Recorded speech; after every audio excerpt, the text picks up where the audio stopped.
Too low, too slow. He is mine.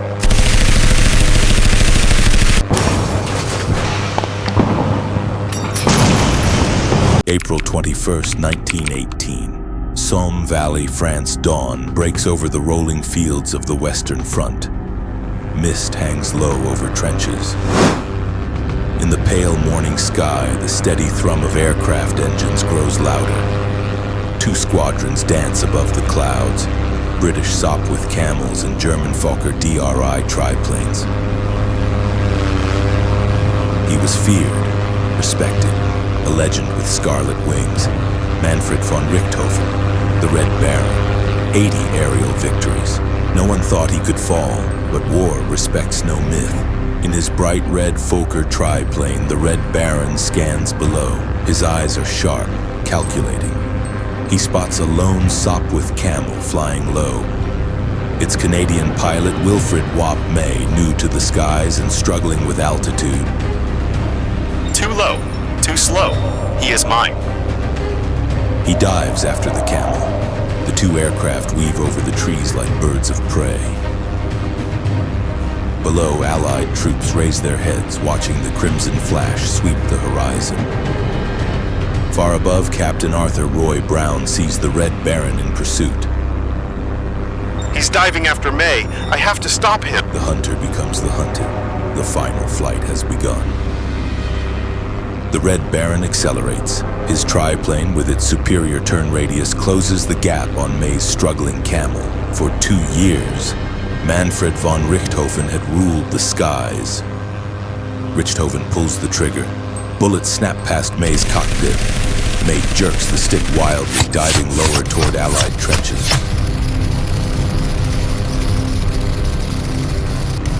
Come on, don't stall now.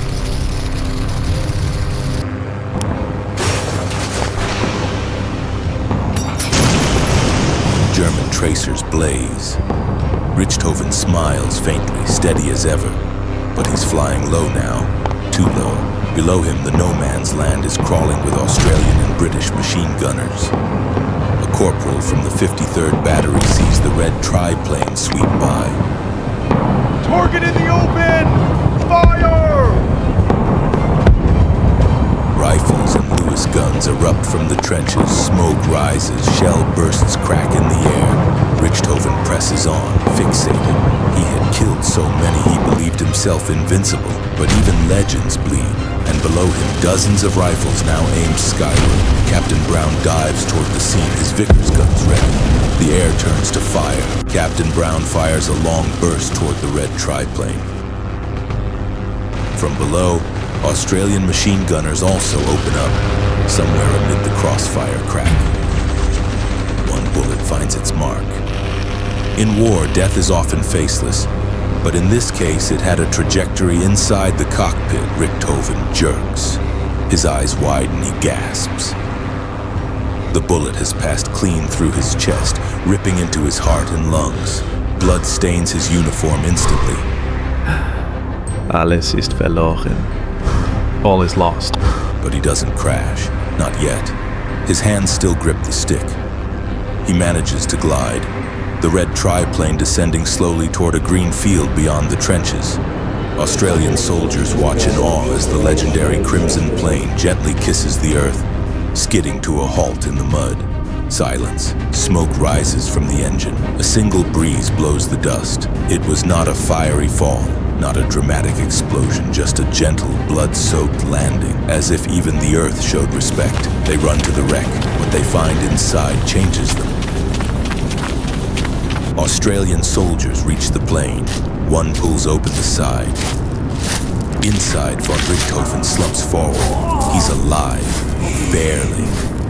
He's breathing. Hey, stay with us. Richthofen opens his eyes. He tries to speak. His lips move, but only blood follows. Come on. And then he dies. 80 victories, countless duels. And yet his final words were simple. He was not afraid, just finished. The soldiers stand quietly, no cheering, no triumph, only awe. It's him. It's the Baron. They recover his body, his pistol, his papers. They gather what's left of his legend with reverent hands. Later that night, by candlelight, Allied officers hold a burial. They fashion a wooden cross, cover his body in a British flag. There was no gloating, no parade, even the enemy mourned. Because in Richthofen they saw not just a foe, but a fellow soul of the sky. At a forward airstrip, Captain Brown returns. He lands roughly, jumps out, eyes scanning the clouds. No sign of May or the red triplane. Did he make it? Did May get out? Yes, sir. He landed 20 minutes ago. Safe. And the red triplane? It's down. They say the Baron's dead. Brown sits heavily on the wing of his Sopwith. I didn't mean to kill him. I just wanted to stop him. He was something else. In his tent, he writes a report, haunted. Though Brown fired the burst, many believe it was ground fire that killed the Baron. But who pulled the trigger no longer mattered. Only what his death symbolized elsewhere. German pilots fly over the field, searching for their commander. They find only silence. One drops a wreath over the Allied lines. It reads, "To our fallen eagle, April 22nd. In a quiet field near Bertangles, the British hold a full military funeral. 6 Australian soldiers bear the coffin. A bugler plays the last post. They buried him with full honors. A wooden cross bore his name. Allied wreaths surrounded his casket. No man there saw an enemy, only a warrior.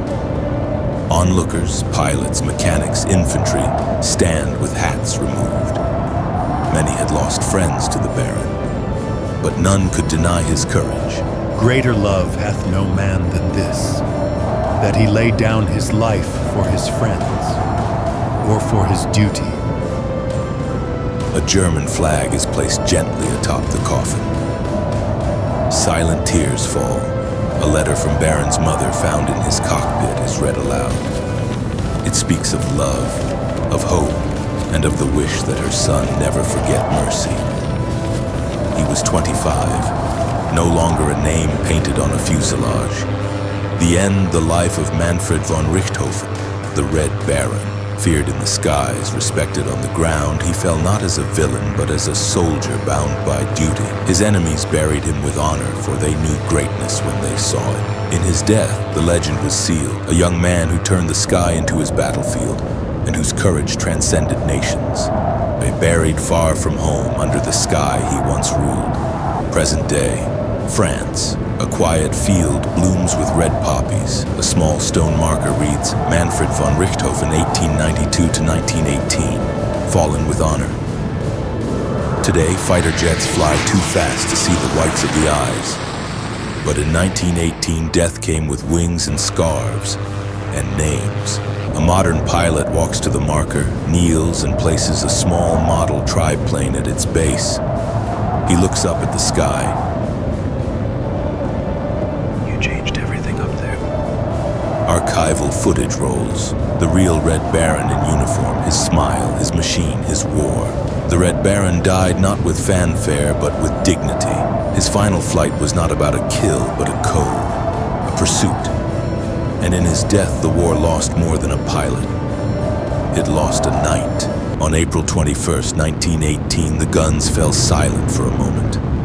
Not because the war had ended, but because a man had. Manfred von Richthofen, the Red Baron, had ruled the skies with unmatched skill and nerve. To his enemies, he was a scarlet terror. To his men, he was a leader, a shield, a symbol of mastery in the chaos of war. Yet in death, he became something greater.